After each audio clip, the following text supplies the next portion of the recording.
Okay. Prostate. Are we ready? Are we Yes, ready? sir. Yes, sir. Dr. Kundavi? Prachi. So can I introduce you quickly and then? Sure, sure. Sure, sure. Thank you, sir. So good evening, doctors, and I'm very happy and privileged to introduce Dr. P.M. Gopinath.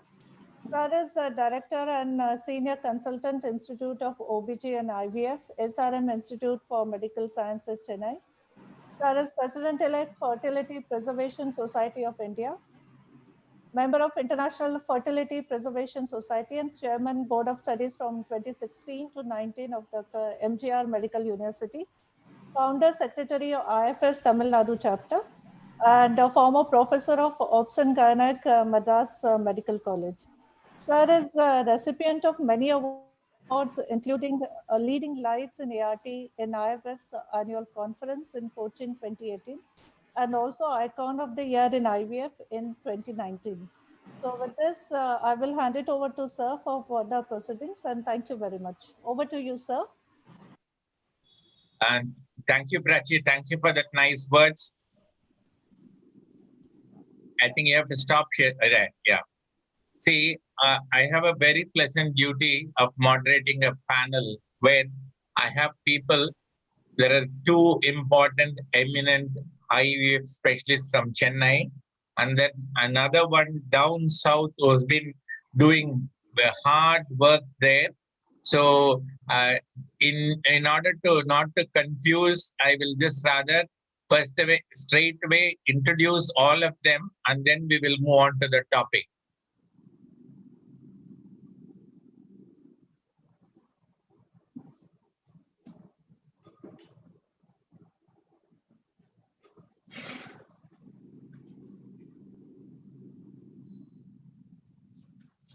First speaker will be Dr. Priya Selvaraj. She is a scientific and clinical director of GG Hospital. Wrong screen. Wrong screen.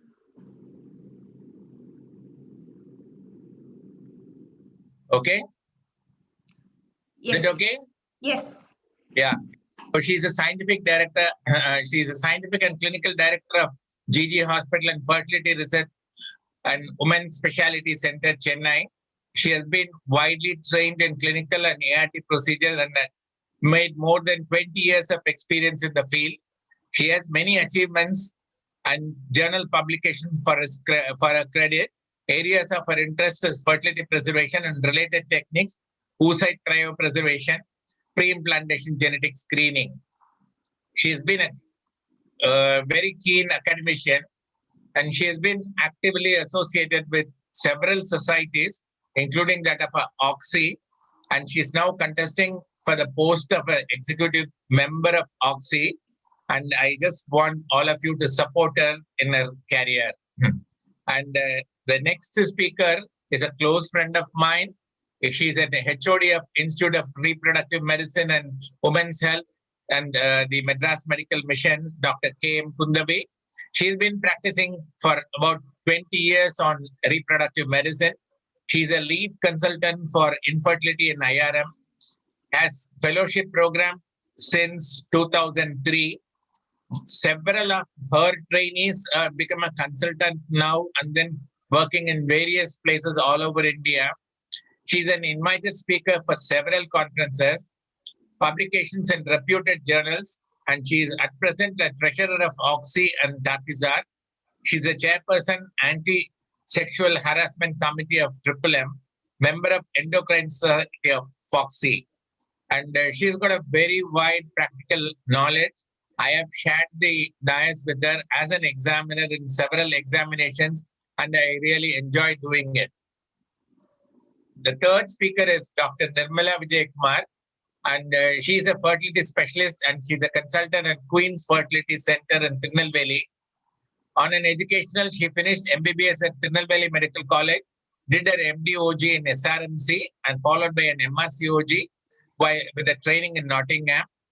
Queen's Fertility Center has gained immense credibility over the last 8 years, and I have been visiting it for almost every year, at least in the last 4 or 5 years for annual conferences. And she has got a lot of interest on reversal of ovarian aging, where she's been focusing it on. She's also helped them to give a very high success rate of pregnancies in South Tamil Nadu, as she has done about 150 IVF cycles per year.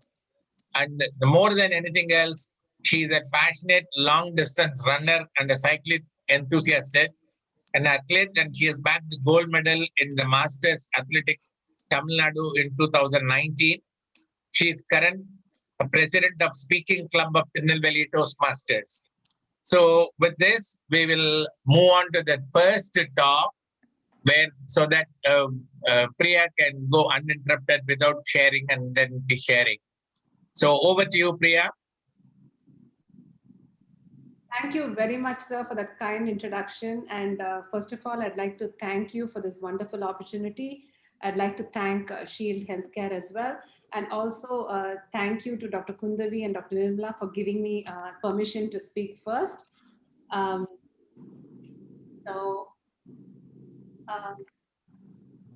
already sharing. Everyone can see my slides, right? Yes, yes. Go ahead, please. So as my topic suggests, I've been asked to speak on what are the lab protocols we are following, because it's the COVID times, and does it differ from our usual IVF practice. And so I've kind of put together slides where it is like practical, like what we are doing in our practice since March, since COVID took over our lives. And so let me go on the first one. Oops. Okay, let me minimize that. So what we began in March when the whole pandemic or the seriousness of it hit our practice is recommendations from ASRM and from ESHRE, where they said we have to suspend all new treatment cycles, ovulation induction, inseminations, IVF, retrievals, frozen thawed cycles, and anything which comes under non-urgent gamete cryopreservation. They also said cancel all cycles, which is fresh or frozen. And they said give importance to poor responders, patients who are suffering from malignancies who need fertility preservation, or conditions which required urgent care, like severe endometriosis or adenomyosis and things like that. And they also said suspend all your surgeries and non-urgent diagnostic procedures and minimize interaction, go into telemedicine. And this is what we were asked to follow. And the reasons why we were asked to follow is because the effects of this SARS-CoV-2 and its related impact on our male and female gametes or embryos and subsequent pregnancies were still being studied mostly from China and countries that were first afflicted, like Italy and Spain. So since it was all very new, we have been asked to stop. And then we didn't know whether the transmission causes any effects on the newborn. So why create pregnancies during that time? And especially at a time when we're urging people to maintain social distancing. And when it is not necessary, you don't step into a hospital. So where have we come from then? So what do we know now? What we should actually be happy about is that what are our concerns where an IVF lab is concerned? Actually, not much, because it's the safest place to be.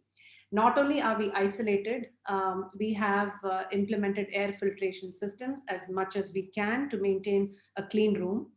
And we also minimally interact with patients in that environment. And also our embryologists have a very controlled patient staff interaction. And we also, now we know that we are handling potentially low risk specimens. So what do we do with all these patients? So I'm going to start with what kind of information you share with patients that have comorbid conditions, like say you have a patient with diabetes, hypertension, renal, cardiac, or others. What they should know is they should know what are the different presentations of COVID, the unusual presentations as well, because people with comorbidities could present with them rather than the typical flu-like symptoms or a cough. And also that they need to be aware of the seriousness of the situation if they were to contract it.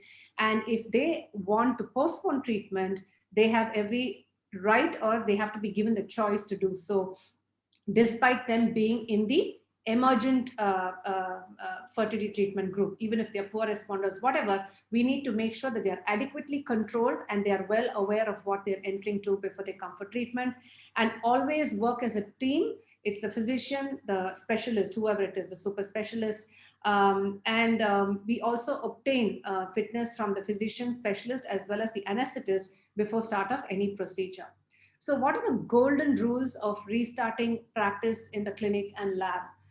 So this is something that I've put together based on all the webinars that I've attended throughout the months. So first and foremost, you have to create awareness of the effects of COVID and its relation to gametes and intended pregnancy. The studies that I'm going to quote will come in much later during my presentation. You need to have adequate consent taking, which is very important. And all these consent forms have already been circulated amongst our groups. So we know that they are aware that this is a COVID situation, and they are aware of all the procedures, that they may contract anything while undergoing the procedures, that we may have the rights to cancel a procedure based on their health condition. And they also know that this could be, they could be exposed to it because of a hospital environment. And also you could, have extra additive information like that we may cancel the cycle, or we're going to freeze all the embryos and not transfer. And also that we are actually quarantining their embryos. Whoever is coming in during this pandemic for treatment, if they are in the high risk category, we'll be quarantining them. Then triage of staff and patients take place every day, starting from your security cabin. And then you implement a strict protocol of COVID testing based on your experience through the past 8 months, and what you've been seeing, what works best for you in your practice prior to the start of treatment cycle. I'll go into it elaborately soon. Triage of accompanying persons is very important in our situation, or our, current situation. People sometimes do not understand, and they want to overcrowd, or they want to come as attenders and stuff. So you have to triage everyone, and you have to do extensive testing if that is what they want. Then you also implement rotation shifts if needed in labs. We started with rotation shift. Now we are a little bit more comfortable, but because we are worried about our senior embryologists getting infected, we still can follow it despite the increase in our crowd. Now, strict maintenance of clean room is important. Social distancing within the lab. We don't allow more than 3 embryologists in the cultural areas at a given time. If I'm there, then I'll need just 2 other people with me. Or if I'm not there, then only 3 people are allowed at a time. And then you also have quarantine facilities for samples from infected individuals. And what are the lab, how do we train our lab staff? So the lab staffs should know that they have to wear N95 masks, and if required, another 3-ply over it, which is a very good practice. It'll be great if they could do that. And then you can have your regular lab uniform and visors in the andrology lab, because they interact with patients. Although we have a glass partition, they interact with patients. So we give them a visor. Otherwise, many of them are wearing glasses. So if they keep that clean and they wear their glasses to look into the microscope, that's fine. Practice hand wash techniques, which is a life-saving technique. We use microshield solution. Avoid touching face and nose unless you have clean hands. Use non-powder gloves while handling specimens. Andrology lab is technically an unsterile area. So, use of non-powder gloves is good. And I also always insist and tell them, no matter how, like we use micropore to actually seal the air gap between the masks and our spectacles so that there's no fogging. So ideally, if they do that, it'll be great. Also, your breath won't fall on the microscopes in the nose area when you're looking into it. And so I always tell them, use the OOSAFE on lint wipes and wipe the microscope between each individual when they're looking into the microscope, and also maintain your social distance. Reduce footfall within the culture lab. I've already explained how many embryologists should work. Do not allow any sick person to, into your workspace. Anybody who asks for leave and travel out of state, quarantine them at home for 5 days. If they are out for more than a week, quarantine them at home. If they are asymptomatic and they come to work, do the usual triage and take them in. Indefinite periods, they have to come back for a COVID RT-PCR, or at least check IV antibodies if they've already been infected and gotten over it. And no PPE. I don't believe in PPE within the lab. And air quality concerns. See, some of us work with AHU, some of us don't work with AHU. It's a debatable topic, but by and large, an AHU can be installed if you have the facilities to do so. It allows air changes, and that's what will keep you safe. And also, for our culture's purposes, we need room temperature at 2023, which is ambient, and also humidity, which is 30 to 60%. And you know the reasons why we are doing all of that. And so if you're going to come to a lab where we don't have an AHU, and though we have remodeled it 3 times, we still didn't get an AHU in for our own reasons. We were doing well. We have consistent pregnancy rates. We've never seen infected samples. And we haven't gotten sick or having the sick building syndrome happening inside the lab.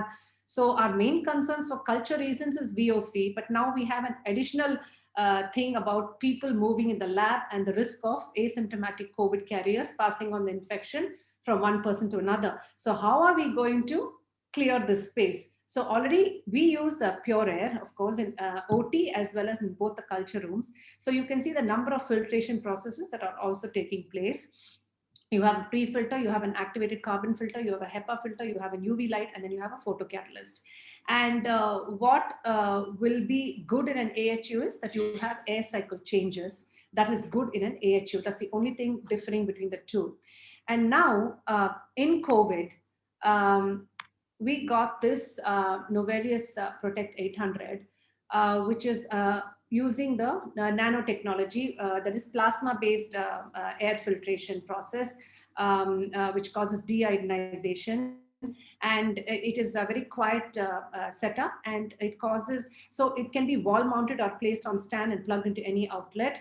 It supposedly protects against COVID-19 bacteria and fungus. So we had to install this just to give surety to our workers and for us to feel safe, although we are following everything else. We have not been infected within the lab so far, and this came in only a month or 2 ago. So this causes DNA strand breaks, denaturation of proteins, and cell membrane instability, and the cell bursts. That's how it attacks the viruses and bacteria. So by and large, what I wanted to give the information about air filtration is, if you have a good running lab with clean air technology, I don't think you should be too worried about getting infected within the lab. That's number one. And how did we go about the treatment cycle is, I'm talking about all of these things and not just the lab, because this is the protocol that we are following. And I'm also going to enter the OT and give the OT protocol, because I think we all have to know that, because lab and OT it is in a separate floor, and that OT is used only for OPUs and for transfers and not for any other case. So husband and wife give their samples on day 2 for COVID. Husband gives semen analysis for freezing if he's COVID RT-PCR negative and has no history of exposure or anything. Wife, which is our backup samples that we always do. Wife tests for COVID on day of trigger as well, whereas the husband has the option, if he's still unexposed, we tell them to maintain social distance throughout the ovarian stimulation time, and no travel, no having visitors over, or guests over or family over. So the husband has the option of giving antibody testing if there is any doubt of exposure in the interim period, or we will give off RT-PCR straight away. If negative, if they are negative, then the lab protocols for undergoing the procedure is the same, and also the sample handling is the same. If she gets incidentally infected with symptoms during stimulation, we cancel the cycle. If asymptomatic and turns COVID positive on trigger day and she is already, we get CT chest done and the COVID-19 blood workup, which you're all familiar with right now. You all may have different tests that you rely on. We get that done, get the anesthetist fitness. If she says, okay, go ahead, then we do it. Especially in OHS, you have to think whether I really want to cancel it. Is it worth it? If the patient is asymptomatic, chest CT is not anything worrisome, and blood workup is good, your anesthetist will give a green signal. So all precautions are instituted in the OT. Always you put these kind of cases as the last aspiration. Anesthetist will take extra precaution with the circuit that she's operating with. All labware and disposables are discarded separately. You have a dedicated incubator for culture. You also cryopreserve gametes in separate quarantine cryocan. And of course, it's going to be a frozen transfer. Patient is also shifted and monitored in an isolated ward or isolation ward.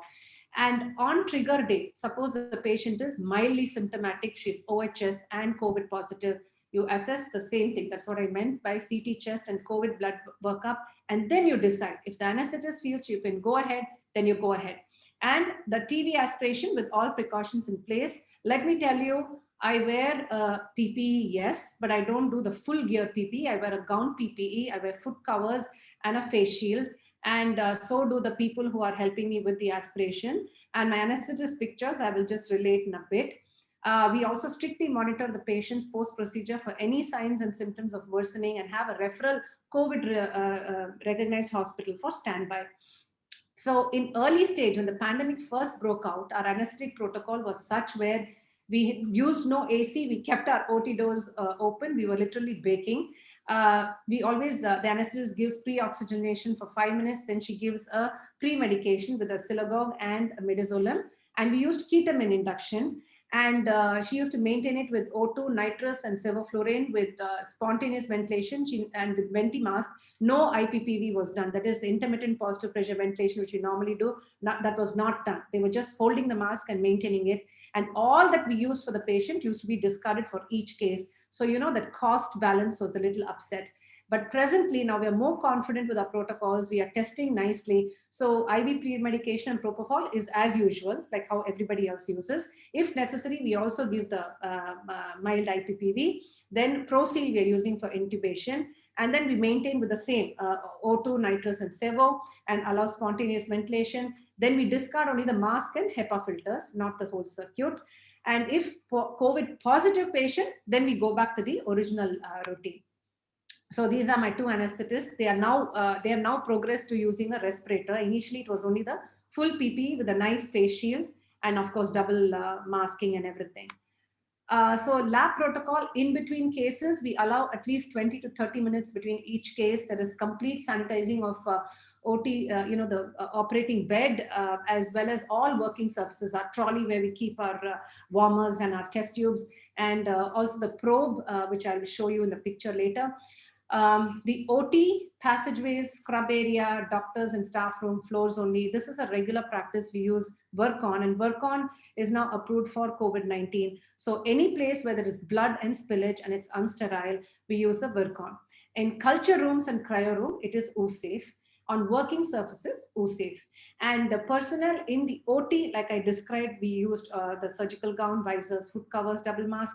Anesthetist is full PPE with 3M respirator. They're the most vulnerable crowd.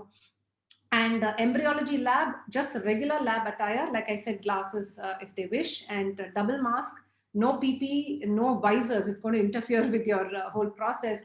And just clean working surfaces, and be very careful with microscopes when you're transferring, because you know about the breath and the eye contact I was telling. And of course, reduce traffic and movement and maintain distancing.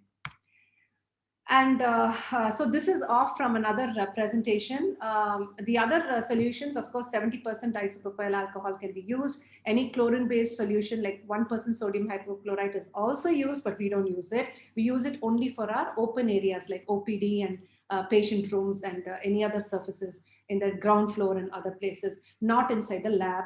And the other thing is the contact time of these solutions of anything that I'm speaking about should be at least 30 minutes.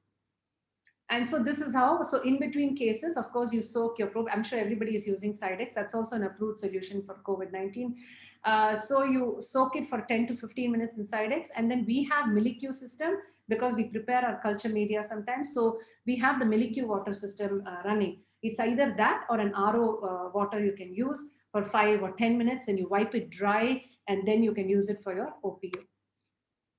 So as studies emerged, we all know now that SARS-CoV-2, to get internalized and replicate, you need the ACE2 receptors.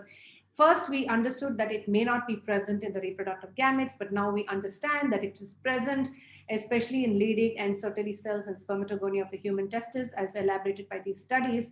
But if you look at it in a bigger picture, we have seen no effects wherein with cell multiplication or fertilization and thereafter cleavage and formation.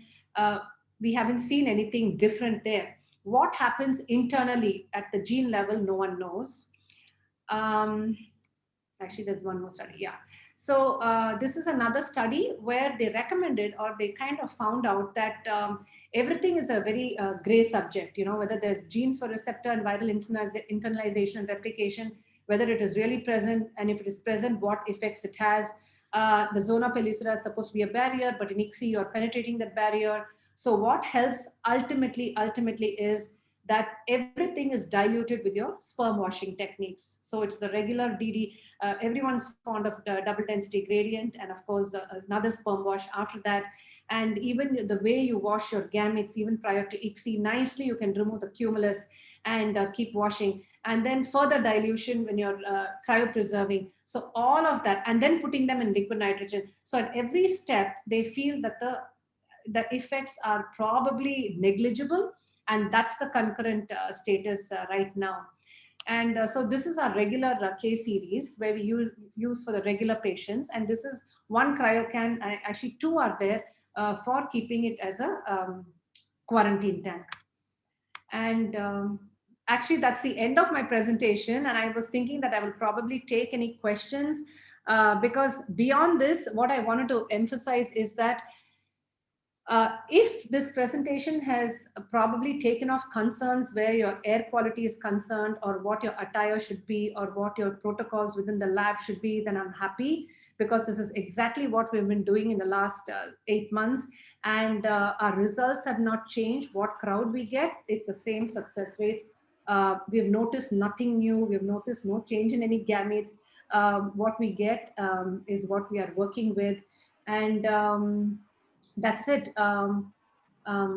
I don't believe in using extensive PPE or going anywhere beyond this where the lab is concerned. I think our main areas of concern are outside of the lab more than anything else. And of course, everyone is now aware what effects it has on pregnancy, and what the neonatal morbidity is actually like, or the fact that it can cause, it's just a state of microthrombi.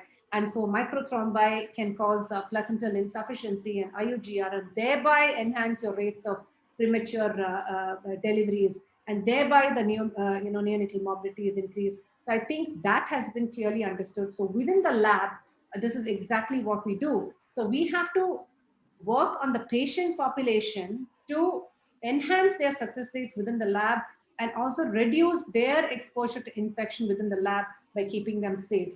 And I think it's a very good teamwork between the embryologists following your instructions well and adhering to protocols. And the real hero would be between the clinician and the anesthetist. And anesthetists really do a brilliant job along with the physicians. So with that, I will end my presentation. Thank you very much, Priya. This is exactly what we wanted. So we all know that COVID has stopped ART, and then we restarted ART. When we restarted ART, a lot of doubts were there. As far as the clinical guidelines is concerned, we have good triage, and then what we have, just our standard protocols were good, sufficient. Regular treatment is okay. But as when you look into the lab, there are various doubts existed. But I think you have really clarified all of them. Thank you very much. Thank you, sir. Thank you. Sir. We'll move on to the next talk. Dr. Kundavi, over to you. So I will be around. I will just be on mute and without video, and I will come. Okay. Right.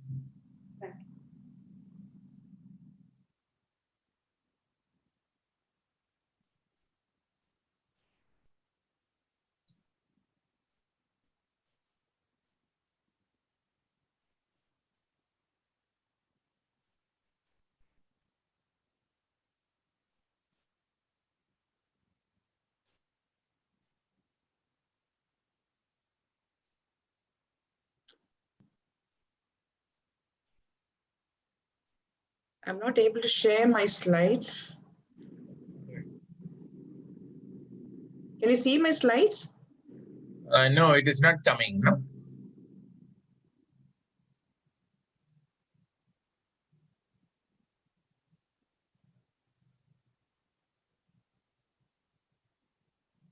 What is the message you are getting when you share the slide? Yes, sir. No, have you opened it on your, yeah, correct.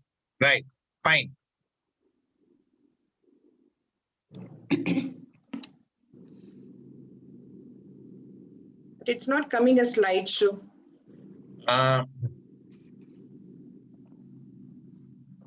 No. Go to the slideshow. Yes, sir. Yeah. From beginning. From the beginning. Yeah. Right. Good evening, everyone. Thank you, Dr. Gopinath, sir, and the Shield for this opportunity. And I'm just going to talk about few cases like stimulation strategies in difficult situations. I've just made 4 cases like what you do in a hyper response for responders in a case of fertility preservation when a patient comes to you and an empty follicle syndrome. The case number 1, 30 years with a FSH of 7.2 and an AFC of 7 and 8, AMH of 2.3. She had an agonist long protocol, and the recombinant FSH was given at the daily dose of 225. On day 8 of stimulation, she displayed only a low serum E2 of 127 picograms, and the number of follicles more than 10 was probably only 3 on each ovary. So what do we do at this case? Do we start with a recombinant LH or an HMG at a daily dose of 150, or you increase the dose of a recombinant FSH, what you have done?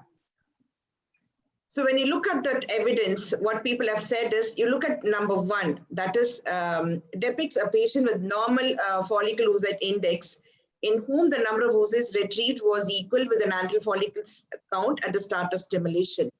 Whereas when you look at number 2, illustrates a patient with suboptimal number of oocytes retrieved probably between 4 and 5, but with the same normal follicle to oocyte index ratio. That is again about more than 50%. Whereas you look at 3 and 4, where you have both, it shows a hyperresponse and a suboptimal oocyte number, where she had an antral follicle count of 15 and produced only about 6 to 7 eggs. Whereas the case number 4 depicts a patient with both hyperresponse and poor response. So what are the reasons for this low follicle oocyte index is about? When you start with a glucocorticotropic starting dose, or if you have a genetic or an environmental factors, or an asynchronous follicular development, or technical issues involving the triggering for final oocyte maturation or during the ovum pickup. The LH concentrations after pituitary suppression in these patients may be unable to sustain multiple follicular growth. And number 2, the bioactivity of LH in some groups of these patients could be subnormal. So combination of this low serum LH and low LH bioactivity in certain patient groups may be the cause of this inadequate response to COH, where recombinant FSH is used alone. So what does the evidence say? The number of oocytes retrieved was significantly higher when the patients received a recombinant LH or an HMG when compared with recombinant FSH alone. The implantation and the ongoing pregnancies were similar in hyperresponders treated with recombinant LH and a normal responders. The implantation and the ongoing pregnancy rates were significantly lower in hyperresponders when you treat them with just stepping up the recombinant FSH than in normal responders. So what do we conclude from the case? What patients had was the follicle output ratio and the follicle oocyte index can be used as a surrogate markers rather than AMH or along with AMH to identify the woman with an ovarian resistance to the gonadotropin stimulation if she comes in a subsequent cycle. That's number 1. Number 2, rule out this got in any genotype, genetic phenotyping of relevant polymorphism, and use of higher an FSH dose. That is, if you increase the step up of the recombinant, the FSH, whatever she was taking in, or combined with a recombinant LH or an HMG in the same cycle to counteract the negative effects of hyperresponsiveness to the exogenous gonadotropin stimulation. If you want to do it in the same cycle, if you want to rescue the cycle. Whereas if the patient comes to you after having a stimulation elsewhere or the same hyperresponsiveness in your own unit, you might start this combination of both an FSH or an HMG from day 1 in the subsequent cycle. Plus, there are a lot of studies have come out saying that the antioxidants, ROS, can also produce this hyperresponsiveness. So studies have said that if you have a myoinositol plus glutathione and selenium given twice daily for about 5 months, probably could improve the hyperresponsiveness. Plus a coenzyme Q10 has also been given for about 3 months.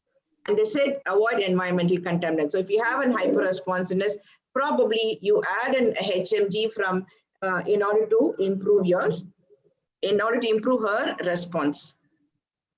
So the recent publication said that the recombinant LH supplementation appears to be beneficial with the hyper-response to an FSH monotherapy. So probably in this case scenario, you could add 75 to 150 international units of recombinant LH or an HMG from the mid-follicular phase in an attempt to rescue the ongoing cycle. Coming to the case 2. If you're a patient who comes to you at the age of 40 years, a history of ovarian surgery, and you have an anti-follicle count of 5 with an FSH of 14 and an AMH of 0.8, she had a conventional protocol and she produced 3 oocytes. What is our next options? So probably options for this particular case scenario, you can have a dual stimulation, a mild stimulation protocol, or a progesterone primed ovarian stimulation, or a dual trigger. Let's see each one. And this is a picture, and I'm going to explain to you now what is a dual stimulation. You give them a letrozole 2.5 milligram and Clomid 25 milligram from the second day of the cycle for the first 4 days. On day 6, the letrozole being replaced with an HMG of 150 international units every second day, but the Clomid continues. Monitoring is being done, and then to determine the day of agonist administration, which induces a final stage of oocyte maturation to be followed by egg collection. All embryos are being cryopreserved. Again, the second stimulation started 2 to 3 days after the first egg collection with letrozole 2.5 and with an HMG of 225. After 7 to 8 days with an ultrasound examination, when you know the leading follicle is about 14 millimeters, the letrozole is being stopped and HMG continues in the dose of 225. Again, final oocyte maturation has been triggered with an agonist 0.1 milligram followed by an egg collection. So the points for discussion, why should we use both Clomid and letrozole in this dual stimulation? The Clomid and letrozole have different mechanisms to promote dominant follicles development, and we presume it is possible to cooperate with each other. The other thing is, why should we continue the Clomid till the time of agonist administration? Because we know that the administration of Clomid with HMG during stimulation can prevent premature LH surge. Another thing what they said was adjuvant treatment with CC to the mid to late follicular phase may take the advantage of suppressing the premature LH surge, and then whether to give 25 or 50, found that 25 had the same effect of 50 milligrams. So people started using only 25 milligrams of clomiphene citrate throughout the cycle. Again, why do we add letrozole in the second stimulation protocol? It's not fully understood because they find that the adjuvant administration of letrozole increase the sensitivity of the follicles to gonadotropins, reduce the stimulation duration of 10 days, where without letrozole, people have taken it for 20 days. And specific mechanism probably needs to be further investigated. And people have given indomethacin in order to get the grace time to prevent the premature LH surge. And the next protocol, what people have followed was by the Schoolcraft. They just thought about giving a reduced dose of agonist protocol associated with the 225 of FSH, a combination of FSH and HMG for this poor responders. And coming to the mild stimulation, clomiphene citrate of 100 milligram for 5 days beginning on day 2. A low dose of HMG of 150 is given on day 2, 4, and 6, followed by daily dosing until the follicle reaches maturity. And in this particular situation, antagon is being started when the lead follicle is about 12 or equal to 12 millimeters, which is intentionally started a bit early in order to help avoid the breakthrough ovulation. Again, ovulation is triggered with HCG of 10,000 when you have 18 to 19 millimeters. And finally, the progesterone primed ovarian stimulation, this particular situation, probably people have used various drugs like difestrone, dydrogesterone, or even a medroxyprogesterone or susten, probably could be used, which could start from 20 milligram per day.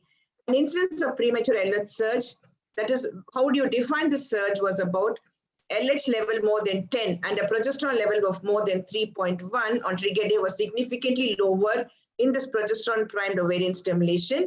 And people thought that top quality embryo rate was significantly higher in this particular group.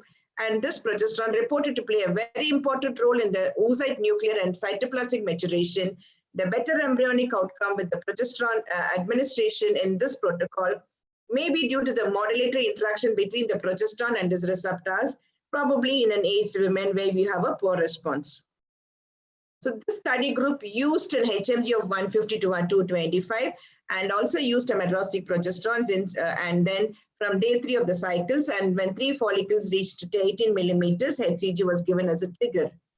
The rates of oocyte retrieval, mature oocytes, fertilization, cleavage were all similar to those of short protocol. The mean LH level on the day was about 1.8. So they found that the pituitary levels were suppressed after the 5 days of MP administration and low incidence of premature LH surge, but only concern is safety for children conceived with ovarian stimulation using this medroxyprogesterone co-treatment should be considered. And then again, the low level of LH, blockage of premature LH surge, and then good embryonic outcome. People thought this progesterone primed ovarian stimulation could be served as a feasible ovarian stimulation in a poor responder as well as in an aged woman. Higher mature oocytes and the fertilization probably was comparable with an antagonist protocol in poor responders. And this progesterone, we know that administration of this exogenous progesterone has been shown to elicit an FSH and LH peak in an estrogen primed milieu in women. And progesterone blocks estrogen-induced LH surge at both early follicular phase and an early luteal phase, probably in animals, and they've just confirmed with women's the human studies as well. So what about this double trigger?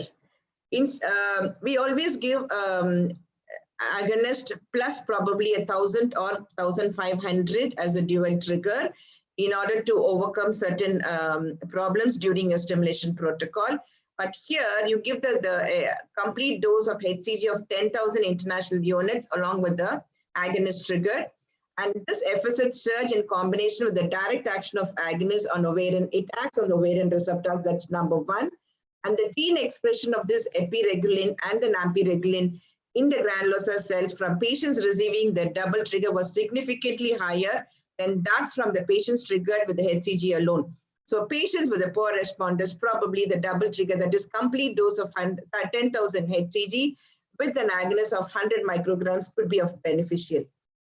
Coming to the case 3. So if you have a poor responder, you have one, you can use it with the progesterone primed ovarian stimulation. You have a dual stimulation so that you don't waste time. And you have a dual trigger or a mild stimulation protocol could be beneficial in a difficult situation. The case number 3, very interesting case where a patient who was only 28 years, a BMI was 18. She never menstruated except in response to the oral contraceptives. Her thyroid was normal and she since demonstrated a mild positive antiperoxidase and thyroglobulin antibodies. So she was diagnosed to have Hashimoto's thyroiditis and she received a small dose of thyroxine supplementation. Her LH was 25 and FSH was 8.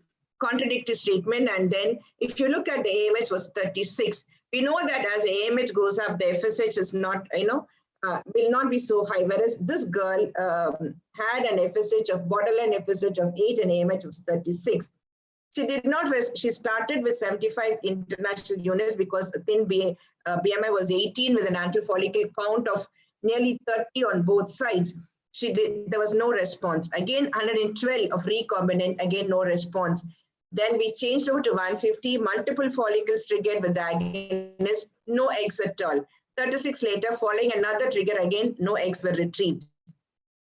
The second cycle, what happened was this lady was given about 150 international units and then nearly took about 21 days with the dual trigger. Only 3 immature GBs were obtained. So what was next? So we had an multidisciplinary thing, did have a chat with an endocrine. We had further testing done. And then very surprisingly, we found that this woman, supposed to be PCO, had a low testosterone and low DHA and low DHEAS, probably an androgen origin. And whereas she had a high SHBG levels, then it was found that she could have an autoimmune induced insufficiency of her adrenal gland. And then searched into the literature, and then we found that the similar case report was given by Professor Glacier as well. So we found that the low androgens in turn inhibited her normal follicular maturation in the ovaries and therefore produced very few oocytes and the poor quality oocytes. So this is something called, normally we talk about hyperandrogenic PCOS, whereas this lady had a hypoandrogenic PCO. So this is a lady with a lean BMI and usually wear a very high AMH or in proportion to in an FSH. low testosterone, DHA level, DHAs were all low, but whereas high SHBG levels, and evidence of autoimmune was again confirmed, often multiple failed IVF cycles. I'm sure most of us would be seeing such patients. I think we must be looking into these adrenal origins as well. If a patient's hypoandrogenism is found to be adrenal in her prognosis, she improves her prognosis, immediately improves, because in such a case, the androgen supplementation will radically improve her prognostic outlook. Whereas if on the other hand, her androgen deficiency turns out to be an ovarian, that is, you have a low testosterone but normal DHAs, then her prognosis remains very poor, because we know that the ovaries have been really burnt out. So what we did was, after having a literature search, we thought that since in case of this hypoandrogenic PCOS, patients' higher levels of normal testosterone are likely required than in non-PCOS patients with a low follicle oocyte ratio. The one difference is that we carefully watch the testosterone as well as the HSBG levels, and will not initiate IVF cycles until this levels drops below 80. And this was a case report also published by Glacier. So what we did, according to his things, was you do a testosterone. If it is low, probably DHA supplementation for about 6 to 8 weeks, and her SHBG level should come down. And probably this lady could benefit from a short microagonist cycle starting from day 2. Please do not suppress her ovaries, no occipitals or no agonists or no antagons. Prime the patient with an estradiol for about the last 10 days, and probably a combination of both an FSH and HMG could be beneficial. And probably we could try an aromatase inhibitors, because it just works at that intra-ovarian testosterone levels along with gonadotropins. So coming to the case 4. This is a lady, patient whom we saw 3 patients, 26, 26, 29, diagnosed with invasive ductal cancers with 2 patients and mixed invasive bladder ductal cancer in the other. All the patients were scheduled to undergo 4 to 6 cycles of chemotherapies. And they came to us on the menstrual cycle of day 11 to day 17, and anti-follicle count was reasonably good. Serum FSH levels were ranging from 2.8 and 6.2. And the progesterones again 0.4 to 2.5. So what did we do for this particular patients? We started with a letrozole 2.5 for 5 days and a recombinant FSH of 150 to 300 depending on the anti-follicle count. And antagon was also administered to prevent an LH surge. On the 5th day of the control ovarian stimulation in the remaining 2. The total duration of about 9 to 12 days, and after ovulation trigger with the HCG, we found that they had reasonable eggs. The cancer patients in the luteal phase were started with the antagon to downregulate the LH and initiate luteolysis, whereas follicular stimulation was initiated with recombinant FSH only, thus avoiding the exogenous LH activity which might prevent luteolysis. So what do we mean with late follicular phase? That is, you have a menstrual cycle on day 7 with the emergence of dominant follicle more than 13 and the progesterone of less than 2. If the cancer patient presented in the late follicular phase, you have an ovarian stimulation to be started without an antagon if the follicular cohort following the lead follicle was less than 12 millimeters, and you continue the gonadotropins and before the spontaneous LH surge. After the LH surge, the antagon was started later in the cycle when the secondary follicle reached 12 millimeters to prevent secondary LH surge. And again, the ovulation was triggered with HCG or with the agonist. And coming to the case 4, we had one patient who had a 32-year-old lady who was given a long luteal protocol, and FSH of 300 international units of 10 days were given. She had 2 follicles of 19 and reasonable follicle cohort was seen. So 10,000 international units was given intramuscularly, and oocyte pickup was done after 35 hours. No oocyte was obtained. Her beta HCG was found to be 851. The patient was counseled regarding the empty follicle syndrome, probably it's a genuine one. She was advised that the chance of recurrence, maybe in her case, was negligible. So what did we do in the subsequent cycle? We gave an HMG of 300, and then earlier she had a long agonist protocol. This time we gave her an antagon protocol, which took about 10 days. In this cycle, we gave a dual trigger of decapeptyl 400 and HCG of 2000. An egg collection instead of 35 hours, we made it as 36 hours. Senior person did an egg collection. The senior embryologist screened the oocytes and we got about 12 eggs. And we know that the empty follicle, the incidence about 0.45 to 7% in all IVF cycles. Probably it could be inappropriate timing of HCG. In a case of PCOS, dysfunctional folliculogenesis in which the oocyte atresia occurs with the normal hormonal response, probably a genetic factors, and advanced ovarian aging through altered folliculogenesis. So what do we do when such patients come? We need to audit when a patient comes to you with an empty follicle. Probably a checklist has to be done. To stop the egg collection, if you have done on the one side, do a urine pregnancy test. You have a card test with you. HCG trigger again, 36 hours. Again, there's debatable whether it's going to be 36 or 24 hours. Probably go for the second aspirate. You change your protocol. If you had a long agonist protocol, you go with an antagon protocol. Especially, I think you must train your nurses or your juniors to check the HCG expiry before it is being given. And if it is a BMI, probably a double the dose of HCG to be given. And if you're using an Ovidrel, which are going to be in a subcutaneous, probably it should be given in the arm properly. Check your pump pressures, probably a senior embryologist to screen the eggs. So finally, I would just say one size does not fit all. Each patient has to be individualized. So you need to have get the right investigations done. Like as I've mentioned about hypoandrogenic PCOS, sometimes we come across all these patients, but we may not be doing all these investigations for all patients. Maybe if they don't respond, these to be done. The right protocol, whether it is going to be a long agonist or a short protocol or a mild stimulation or a progesterone prime protocol for each patient.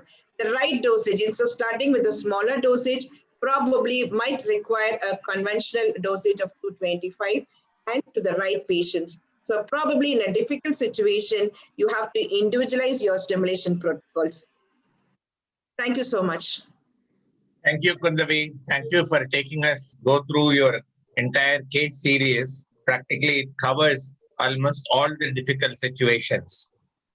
Just for clarity, for the sake of audience, I would like to just ask you, you have a Poseidon 1, 2, 3, 4. In a younger age group, 4 responder, older age group, 4 responders. Do you differentiate them in your stimulation protocols? Probably in a younger age group, I think we would start with the conventional protocol. Whereas in an older one, maybe I would give a combination of both an FSH and an HM protocol. And what is your experience on antac priming in the initial 3 days of the cycle to go on? I haven't tried earlier, but we used to give a flare-up ultra short protocol in those, just give it about 3 days and then take them through where we use it. So I think I would prefer that rather than an antagon. Yeah. Any other question? Kundavi ma'am, I have a question. You mentioned about the lean PCOS patient having an anti-TPO, isn't it? The skinny PCOS. Very surprisingly, we had a patient, and then I was searching for the literature, and I found that Professor Glacier had a similar. So, I just, we have a lot of patients coming like that where sometimes they may not respond. You have a normal AMH, a high AMH, you see that FSH again a borderline of 8 to 10, very surprisingly. So I think these patients probably we have to think into the other autoimmune pathology as well. In general, what do you do for your infertility patients who have an anti-TPO positive? Maybe I think they would continue with the thyroxine. And probably during stimulation, probably I might start with a small dose of steroids after the transfer. Would that be methylprednisolone or would that be? Probably dexamethasone, small doses. Till I know the beta HCG and I would stop it. But definitely I would involve endocrine as well. Okay. Thank you, ma'am. Any questions to Kundavi? So have you come across such these hypoandrogenic ones? I haven't checked. Not in my thing. I haven't. It's quite an experience. Actually, because sometimes we see it's like a PCO, you have a good antral follicle count, good AMH, but at the same time, an FSH is also on the higher side. You might think that LH is because of the PCO, but I think when you have a borderline of FSH of 8, Failure. very high AMH, I think maybe we have to look into the autoimmune and because they don't respond well. And even if you collect good number of eggs, the qualities is really bad. You really check Fertilization failure will be very high.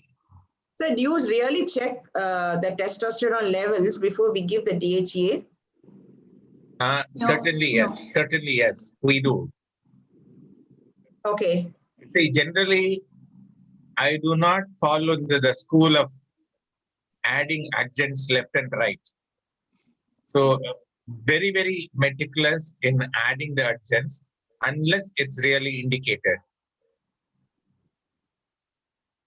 How comfortable are you with this progesterone primed, sir, ovarian stimulation? Progesterone priming, I'm not very comfortable. It is estrogen priming is fine, but progesterone priming, I'm not very. I've been trying a couple of cases where we start with an antac day 2, 3, 4, and then start with the stimulation. There, I find the cohort of the follicles are much better this way. So when you see the cohort, you will see them 21, 19, 18, 17, But where you see that uniformity, you will achieve it when you just do an antac priming. 0.25, sir, for all patients? 0.25, 2, 3, 4. Okay. Then when you give the antagon again? Again, when you restart it, when it is around 16, 14 to 16. Will not suppress the LH too much when you give the antagon, and then would you give an HMG in these patients rather than FSH?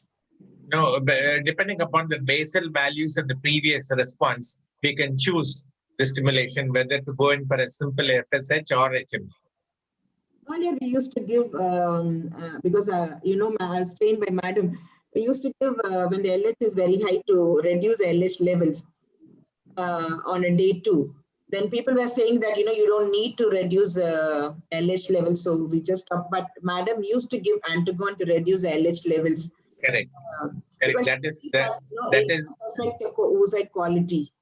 Exactly. See, when you have a high elevated LH level at the beginning of your stimulation, your pregnancy rates are much poorer. So you may retrieve a oocyte, but if you look at the fertilization and then at the pregnancy, take-home pregnancy rates, they are much lower. So those days you will remember people used left and right used to use a OC pill to bring down, but that is not, it is injudicious. So whereas using an antac to bring down the LH is ideal. The other alternative is to go in for the metformin priming. Okay. What we give is we give an estradiol in the second half of the cycle along with the progestins, the previous cycle, and then we start with just like our FET protocols. FET protocols. I'm just using the letrozole combinations with an HMG for the poor responders. I think though on day 6 when we check the ET may be low because of the letrozole, but they have a good cohort of follicles actually with the letrozole. Just for 5 days, just an HMG, really works. And it doesn't affect the endometrium as well when compared to clomiphene. The concept is when you use a letrozole, it produces hypoestrogenic status. So they are better responder to the HMG, exogenous HMGs rather than without it. The poor responders really do well with this, just a very mild stimulation with the letrozole and an HMG. Particularly, you see, it is it's something like you're passing the parcel. It will be coming from different centers back again, saying that they have done this, they have done that. So if you carefully analyze, you will be able to get an answer most of the times. In this poor responders, they have a very short cycles. You have a different cohort, right? Suddenly you have follicles reaching 18 and 19, and you have another cohort of 15, 16. So would you wait for another 1 or 2 days for those other follicles, or would you go with I these? will definitely wait. I will definitely wait because you will lose all the intermediate follicles and then you will get more of a GVs when you just do that. In fact, tomorrow morning there is a pickup where it is only 8 days of stimulation. So there I took a chance and waited for a little more time and then did it because the cohort is not there. But if you look at the intermediate, focus on the second wave and just plan. Okay, okay. I used to give a dual trigger for these patients as well. I give the full dose of HCG and agonist trigger as well. When you have, because we have few patients with empty follicle syndrome, I took them for 36 hours, but there are literature which says you can even do 24 hours. What is your take home on that, sir? The empty follicles is really a nightmare because you've taken so much of the pain, stimulated them, and then finally you have to come out and answer them. See, if you have a poor AMH, at the beginning you tell that your chances are not good. So you are trying your level best. So patient understands she's on your same page. Whereas if in a case of empty follicle, both you and the patient have got a lot of hopes when they see the follicles. Ultimately, only at the end of the day, you come to know that all of them are empty follicles. See, I had a patient who has around 13 oocytes, but all the oocyte qualities were very poor. It is not empty follicles, but none of them could be taken up for a fertilization, you know. So this patient went around and then after some 2 years, she has come back again to me for a stimulation. I wanted to study her and I just wanted to ask her to come on the second day of the periods. I really would like to see what best I can just do for her. Shall we move on to the next topic? Sure, sir. Nirmala is on the stripper, ready to start. Thank you, Over sir. to you, Nirmala. Thank you, sir. So let me share my screen.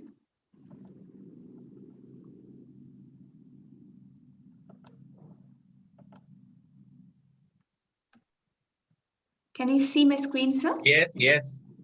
Okay. So the topic I'll be discussing today is modifications in embryo transfer and follow-up. So the question now arises, why do we need to modify our embryo transfer? We need to modify our embryo transfer if the standard embryo transfer procedures are unsuccessful, or if it increases the patient's health risk or lowers the pregnancy rate. So before we go on to modifying our embryo transfer, for the benefit of the audience, let me just go through what the usual embryo transfer protocol is. So usual embryo transfer protocol is usually a fresh embryo transfer, either in the cleavage or the blastocyst stage. And it's done under ultrasound guidance, that is an abdominal ultrasound, transcervically using a Cusco speculum. The excess mucus from the cervix is removed and a soft ET catheter is used to guide under ultrasound guidance so that the tip is about 1.5 to 2 centimeter below the fundus. This is what is traditionally done in embryo transfer. So why do we need to modify our ET? Well, the regular ET protocol, if it increases patient risk, for example, in OHSs or what we are facing right now, that is the COVID-19 infection, or when it affects live birth rates like poor endometrial response or maybe multiple pregnancy, which also reduces live birth rate, or when the standard endometrial transfer techniques are unsuccessful because of the anatomical issues. These are the times when we will need to modify our embryo transfer. So first one, modifications in embryo transfer where we alter the timing. This guidelines that you can see on my screen, that is the joint IFS, ISAR and ACE guidelines, is pretty comprehensive. If anybody in the audience wants a copy of these guidelines or haven't gone through it, then just you can leave your number in the chat box and I can send you a copy. So if you want a copy of these guidelines, you can have it, but you probably have had read the guidelines as it's been circulating ever since it was published, and it's extremely useful, covers all aspects that we need to know. So in COVID-19, first thing is patients should be familiar with your hospital protocols. They should be cooperative about wearing their masks, their hat. We also make them wear gloves and shoe covers in our clinic. And also, they need to follow their spacing, their social distancing. They should come when they are called. They should be happy to wait in the open air. So each hospital have their own protocols, and that has to be explained to the patient. The COVID testing, which varies from hospital to hospital, has to be explained to the patient. In general, I follow the ISAR guidelines that I explained earlier. That is, at the start of the stimulation, you ask them to have an RT-PCR, and then again at the day of trigger, we ask them to repeat the RT-PCR. However, CT should not be done. Why? Because CT has its own radiation, and it might cause oocyte damage or gamete damage in the men too. So I prefer to avoid low-grade CT, though some centers do them. What else? So the next thing that we need to do is specialized counseling and specific consent. So for any procedure, not just for ART, but also for IUI, when they are undergoing a procedure and planning to have a baby during the pandemic, they need to know their consequences, about their own chance of infection, what happens if they're going to get infected, the small risks that they may undergo, and the chance of the infection to the baby. So these are things that you need to have a discussion with them. The consent, again, that was released by the IFS and the ISAR, and the ACE Academy have all of these comprehensively. So we need a copy of the consent. Again, leave your number in the chat box and I can send you a copy. So these are basically the modifications for embryo transfer for the COVID pandemic. One is segmentation of the IVF cycle. So that is a person who needs the IVF urgently or who wants to undergo IVF, she can have the IVF, but it's a long drawn out process, which means the IVF is done, then the embryos are frozen, and perhaps on a safer time, they can be transferred back into the person. Remember, COVID is kind of a local thing too. Now, Tirunelveli will have a different incidence rate from what Chennai is having. Karnataka is all on fire now. Kerala might reach its peak to a month or so from now. So each area has its own COVID peak and trough. So you need to be aware of what is safe and what is not. Perhaps as Eshe had defined it, if the COVID level is less than 40 per 1 million people, or maybe if the new incidences are less than 40 in your district, you can consider that the pandemic is going down or has crossed the peak. But that depends on what it was initially. Avoid batching of IVF patients. So I am from Tirunelveli, and here batching is the key. That is how we usually do our IVF cases. But in the pandemic, batching is a big no-no. And that has to be followed because batching is like makes the IVF lab a hothouse of infection, and that is very understandable. Separate storage of embryos and gametes during the pandemic. Dr. Priya beautifully showed her separate canister that holds only the gametes, and that is the eggs, sperms, or embryos that were retrieved during the pandemic. The reason is we still don't know exactly how this could affect. We know that it is present in sperms. It is present in some testicular tissue. So maybe there is some virus. So it makes sense to keep it isolated, though the chances are very, very, very, very low. And of course, early discharge, no point in keeping your patient for long hours in the hospital, long days in the hospital. Neither does it increase the pregnancy rates in IVF. And also, home is obviously better than a hospital, both from the doctor and from the patient point of view. Second, modification in embryo transfer numbers. So earlier, it used to be the norm to have 3 embryo transfers. More than that would be like unacceptable multiple pregnancy. But even that 3 is going down now. So in majority of the countries, they're opting for the elective single embryo transfer. It could be a cleavage state or it could be a frozen embryo transfer. The advantage is reduction in multiple pregnancy. The second thing is that if you're storing a blast, then per transfer, you can aim for as much as 25 to 30% live birth. And that is like a gold standard that we all IVF specialists should aspire to achieve. So I have put here the fertility treatment 2018 trends and figures, which was published a little earlier this year by the HFEA, UK. And what it has shown that in UK, as in India, there is an increase in the number of frozen embryo transfers compared to the fresh embryo transfers. There is an increase in segmentation of IVF, which means the IVF is done, but the embryo transfer is done later. There's an increase in single embryo transfers, many of them are blastocysts, though that's not the rule. The birth rate per transferred embryo in 2018 as NHS standards has risen to 23% on average. And if the woman is less than 35, it's as high as 31%. So we're not talking about fertilization rate here. We're talking about live birth rate. So it's a great number. I don't think I have achieved that number yet, but that's a great number to look forward to. The third one, the modifications in embryo transfer techniques. This is not just for IVF, but also for IUI. Sometimes you can have difficulties in negotiating the cervix and depositing the embryo where it's supposed to go. The most common cause of difficulty is the angulation between the endocervical canal and the endometrial cavity. You can see in the previous picture, so you can see the green lines. There is always an angle between the endocervical canal and the endometrial cavity. And this can cause difficulty in the catheter moving forward. So during the mock transfer, it's important to notice this on a full bladder and also past the catheter. If you have difficulty, then maybe during the oocyte pickup under anesthesia, a dilatation can be done to ease the transfer. Instead of using Cuscos, especially in retroverted uterus, a long blade SIM can be used to manipulate the cervix and improve the vision. And finally, choosing a rigid catheter with a malleable tip. This is the most, instead of a soft catheter, you can see what you are seeing here is the Wallace sure view catheter. It's one of the catheters that I use. And because once you see the angle of the endocervical canal and the uterine canal on the scan, you can measure the angle, then make sure that the tip is tilted and flexed to that angle to ease the entry under ultrasound guidance. So when we have cervical stenosis, maybe because of repeated cervical trauma or cervical surgeries, hard catheters are better than soft catheters as they can negotiate the fibrous part of the cervix under ultrasound guidance. And we also have the transmyometrial embryo transfer using the innovative Cook's tobacco catheter. I have tried this once.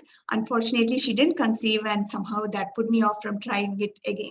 But probably didn't have a case either. But it has shown successes in the right hands. So the Cook's tobacco catheter can be used for people with really rigid cervixes with after surgery, for whom the cervix is absolutely non-negotiable. Now, as the last speaker, I would like to end on a lighter note and talk about the questions we get from patients. And that will be the follow-up after embryo transfer. So the first common question is, immediately after the transfer, the patient asks, can I get out of bed? Can I start walking, or should I lie down? Can I lie on the left? Now, the evidence says that there is really no reason for prolonged lying down. Usually 15 minutes is enough, after which she can get up, go to the bathroom if she wants to, and there is no contradiction to walking. So there goes, patient can walk if she wants to after 15 minutes. Next, the important question most people ask is, what do I eat and what not to eat? Again, there is nothing, there's no consensus about what not to eat, except that make sure the patient takes their medicine. Skipping any of these hormones is not an option, whether they're on estradiol or if they're on their progestins or their steroids. Compliance to medicines is 100% vital for a successful live birth rate. After IVF, you just cannot do without the medicines. So compliance and sticking to their medicine regime is what is absolutely necessary. But what can I eat? So most progestins make the people complicated. So it's good to stay on a vegetarian diet with high fiber. High fiber means a lot of fruit, vegetables, and legumes. What not to eat? I advise staying away from high sugar foods that have high glycemic indexes like biscuits, cakes, ice creams, because they're snacks. They tend to, everybody who visits the patient tends to bring them in, and so avoid snacking in general. But otherwise, hydration is the most important thing, and the second one is a high fiber diet. Both of these put together can help alleviate the constipation, which is so common when you are on high dose estrogen and progesterone. Third, Breast pain. So symptoms. These are common questions, especially when the patient goes back to their primary practitioner. They might be worried. They might say that I have breast pain, I have spotting. So breast pain. So some women on hormones develop mastalgia, some women don't. Both of them have an equal chance of getting pregnant. Spotting, quite common, especially if there was a bit of trauma during the embryo transfer. Not significant, and definitely no need to lose sleep. You still have to, whether you spot or not, you still have to wait for the day 14 and do your beta-HCG and pregnancy test. White discharge. Now, the progestins that are placed intravaginally, micronized or micronome gel, they tend to leak out a bit. This is normal. And so that can look like increased white discharge. What the patient needs is knowledge of the proper vaginal hygiene. See, when the progesterone kind of leaks back, there's a wetness in the perineal area which can lead to a lot of discomfort. What I advise is using the health faucet so that her thighs and the crevices between her thighs and buttocks are kept clean, using a dry towel to wipe out the moisture between her legs, again very important, and also probably changing her panties quite often, because wearing a wet panty is like really uncomfortable, as all the women in this group will be sure to acknowledge. Vaginal soreness, and when you're because of the moisture, when you keep rubbing your thighs, inner thigh soreness is also quite common in this post embryo transfer period. Hygiene, dryness, that's still the key. Remember, most patients are scared to move, and they think that if they wash themselves, they're bending too much, or if some of them even think they shouldn't be taking bath. But remember, hygiene is very, very important. We don't want an infection, and we certainly don't want a person to smell bad. So follow up after an embryo transfer. We talked about what we shouldn't do. So what should we do? Well, as I said, the most important thing is to be compliant with the medications prescribed. That's number one. Second thing I advise is to maintain a circadian rhythm. Even though after embryo transfer for 14 days, the patient is on rest, I advise them to wake up early and to sleep early. Maintaining the circadian rhythm has a lot of influence on hormones like melatonin, prolactin. So it's important that you don't mess these things up. I strongly advise against patients sleeping in the daytime and then staying awake with their mobile phone till 1, 2, because they have been like resting in the daytime. It's very important for them to maintain their circadian rhythm. The second is, of course, hydration, high fiber food. Walking is fine. Walking once or twice a day, generally around the house, is actually recommended, because sitting long hours can make a DVT happen with these high hormones that they are on, and maybe also because of the COVID pandemic. So it's very important that they are hydrated and they keep moving. Also, they have to seek the things they love. There is an effect of low stress on a positive pregnancy outcome. So as you think and as you believe, so it will be. And it's important that they avoid fights with their spouses. Maybe going to their mother's house might be a good idea. Talking to friends, listening to music, doing your prayer, being peaceful. All this counts. Believe it or not, avoiding anxiety has its own role in a successful pregnancy outcome. So with that, on this positive note and a light note, I would like to end my talk. So this is Dr. Nirmala Vijay Kumar. If you have any questions on how to take care of your patients after an embryo transfer, please feel free to ask. Thank you, Nirmala. Thank you, sir. Thank you for the nice presentation. We, even during the stimulation, we may not have much questions, but after the embryo transfer, stimulation, we will have questions from both the patient and also from the relatives. And especially when the patient is a repeater, second time and they're just coming, they develop a rapport. They just keep on asking you across almost every alternate day, saying that this is new, that is new. So we have to be patient and we just have to answer them. So we should be very sound in what we just advise. If you look at the bed rest part of it, previously we used to transfer the embryo, make them stay in the bed for about half an hour and then shift them in a trolley. So there was a study conducted by Human Fatemi and his group where they have compared the pregnancy rates of the patient who have walked into the embryo transfer room and walked out of the embryo transfer room, and then who had a trolley transfer. and they have demonstrated there is an increase in pregnancy rate when they walked in and walked out. Okay. So from, that is the awareness, what we have learned from them. And then this is how we just explain to the patient about eating of different things.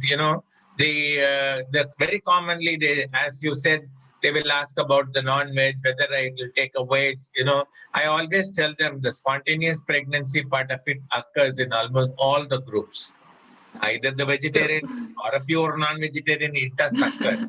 So it doesn't play a role unless you have some comorbid conditions like excessive obesity or Homocystinemia. hyperglycemia. Okay. In that particular case, where you really have to stick to your diet and then follow. Otherwise, I just tell them that we enjoy.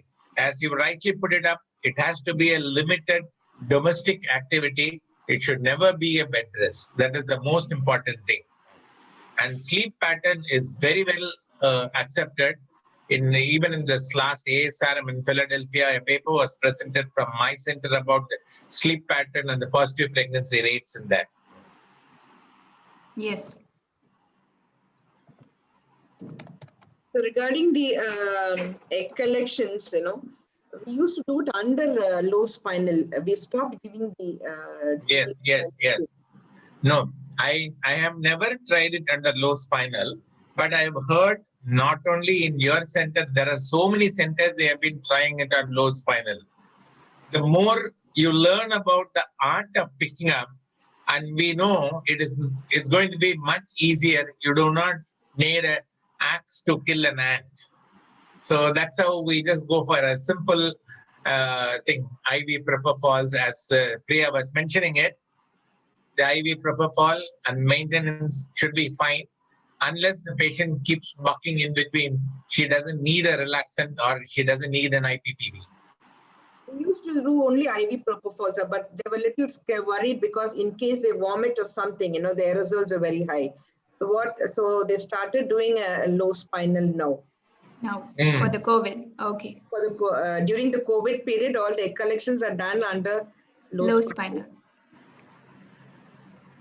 If you look at the largest centers who are doing the home pickup during the COVID times, mostly all of them are just done simply with the IV, not even with a mask, as Priya was mentioning it, just the mask and no IPPV. So they have been doing it.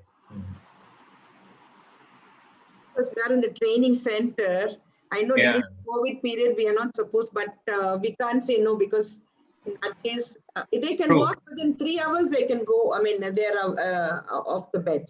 Okay. It's a very, very small needle, so there's no pain at all. Very comfortable. Patient is awake. We talk to them, and then we start doing the collection. So like a C-series, LSCS, like. Yeah. You remember, Kundavi, during our Ferti Protect, we heard Dennis Vaughan from Boston IVF, who joined us and who gave a talk. He said that day he had 36 collections. Oh. So he said after the collection, he came the thing and then gave a talk and then he waited. So that volumes, then they have to speed up. As you rightly said, if your numbers are not great, and if yours is a training center, you want to go by the principle of the institution, then you have to just go in for the safer alternatives. Even a paracervical block, I think you could finish your egg collection. Excellent. Paracervical is excellent. And one difficult transfer is what we have done was we did use a hysteroscope and then went ahead with the transfer. Cervical to the smallest hysteroscope, just went in and then with that memory transferred those embryos. Remove the fluid and then transfer those embryos. Using a saline hysteroscopy. Yeah. Okay. One of the I've seen somebody just talking, but I won't dare to do it. So because what happened was they have done the laser assisted hatching and we had to go in. And then sometimes when somebody does the trial transfer and you go in, that's where you get into trouble. Probably, I think I had no choice. but we can go ahead with the see. transfers. Actually, I use a Cook's catheter. So, and then I have a stillet ready. Yes, When sir. there is a difficulty, I use the stillet, enter, and then take out the catheter and then do it. So in that way, I had two difficult cases where one was an Asherman which was corrected. The other one was a pull-through operation where it was done much earlier.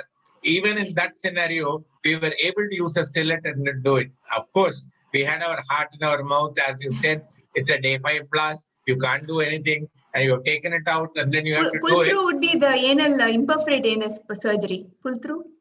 No. Oh. For cervix. Oh, The sorry. absent cervix, they brought Okay. down and then stitched around it. It's about 10 years ago. So you don't Okay. have a cervix at all. It's at all. All you just have to do is when you put in a speculum, you will see that there's nothing for you to even hold or steady. With that, you just have to go through. I too had a father And who's of like course, that. the patient is also very uncomfortable patient. I had to use an anesthesia because Okay. I know that I'm going to take a time in that transfer. I used the anesthesia and then did a transfer. But of course, I used a stillet. Earlier days when we started, sir, we used to have the husband sitting next to them holding their wife's hands. Then when madam and COVID put an end to it. then later on we found that our Indian women were little uncomfortable when people staying there and doing the transfer. So slowly we changed our protocol. Normally what we do when we project the embryos before transfer, we have a parallel monitor where the husband sits outside and sees the monitor. Okay, So nice. both of them will see the oocyte, and then when we transfer, even that the picture of the ultrasound where the deposited is just taken and shared with them, and then he's quite happy about it. But Nice. I don't think I will entertain them inside. So far, I have not done. When we started in 1999, 2000, that was a practice by Madam and Dr. Mehta. As a clinician, I used to be really jittery in front of both husband and wife sitting there and doing the transfers. But slowly the culture changed because we knew that the Indian women are different from the Western population. Indian women will be making sure, did you have your coffee? They'll be undergoing the transfer. Are you seated? Do you want to sit down? Do you want to lie down? Shall I get up? No, the thing is, managing a single person is difficult. To get both of them together for the queries, then it's going to be a nightmare. It's better to just keep them away at peaceful, where you are also at peaceful in doing the work. You have a nice actually in the embryo transfer during the transfers, nice flute and other things. But now I think I slowly put on whatever they prefer. I put the music on and do the transfers. So UK is like they try to make it very good experience for the couples. For example, they have this labor natural suit and all, right? So there, when I was working there in 2003, it was okay for both the husband and the wife to be naked. Well, the nurses, some of them fainted after that. And then finally they made it compulsory for the husband to wear an underwear. It's a different culture. Now, can you imagine how uncomfortable we would be if that was the way the patients were? So it's not practical to apply one culture to another anyway. Breast pain, Nirmala, we had a patient where she was complaining of breast pain, and everybody said because it is of the estrogen, the estradiol valid what she's taking. But I think she did have a breast swelling, which we later on. I think that one thing always keeps in our mind. Worrying. Somebody has to make sure that there's nothing in the breast actually. The pain has to be taken seriously. It has to be taken because all the staff nurse said, no, it's all because of the tablet what you're taking. But it ended up to be a malignancy. Probably, I think that should be always back in the mind. Actually, I think we should train our trainees. I think, Kunjabi, you also have our trainees. So whatever is the symptom, when the patient says, never take it lightly. Do an examination and then tell them it is normal. So that's a kind of a training which I think we should impart. And Like that's a what I tell them. sensitivity. Whatever, we know it will be a very silly, but you just do a simple physical examination on that particular, whatever is the complaint, and then tell them that this is normal. You know, they are also happy, and you also make sure that you're not missed anything. Exactly, sir. Exactly. This luteal mastalgia, if they have it, they always have it and they have it during the cycles, they're mostly not pregnant also. I've noticed. In the sense, if they always have luteal mastalgia and then after the IUI or the IVF, they continue to have it somehow. But I don't know what to do about it. But the correlation that is is- that no, it luteal does case not is also an correlate. empty one. It does not correlate with the pregnancy. It does not For correlate, example, yeah. there is a previous patient, there is one patient who just had a mastalgia, had pregnancy, and then she had a first trimester bleed, and then she aborted. Now she had a transfer, the frozen embryo transfer. She kept on messaging me saying that I don't have the complaint now. I don't have the complaint now. Now And that turned out to be the best pregnancy. That's a good one. Now this one is it's positive with about more than 2,000. You know, so Wow. it's same patient, same perspective, same drug. I think the spotting, sir, they do have this implantation bleed, and then they think they get the periods and they're worried. Yeah. Sometimes they know that. And they stop their medicines also sometimes. Yeah, They think it's they negative. walk in. They walk in for the day 2 scan. When you have a doubt, you do a beta HCG, and then that will come to your surprise. Yeah. Yes. Vaginal soreness, and I think we have seen patients with with the discharge, because some people are allergic to the Medicines. Progesterone. Progesterone induced allergy is really bad. Then you have to put them on injections, gestone or No, you can go for a dufestone. okay. Dydrogesterone. Dydrogesterone about 10 milligram 3 times a day probably will be another ideal alternative. But would that be enough, sir, for frozen embryo cycles, for example? Yeah, that's more than enough. So in case if you need, it has to supplement it. So during the process of that embryo transfer, that time, if you are not using a oral vaginal progesterone, it's simply you can just continue. There is no harm in just continuing, not to give a dose here and there to say that you are satisfied.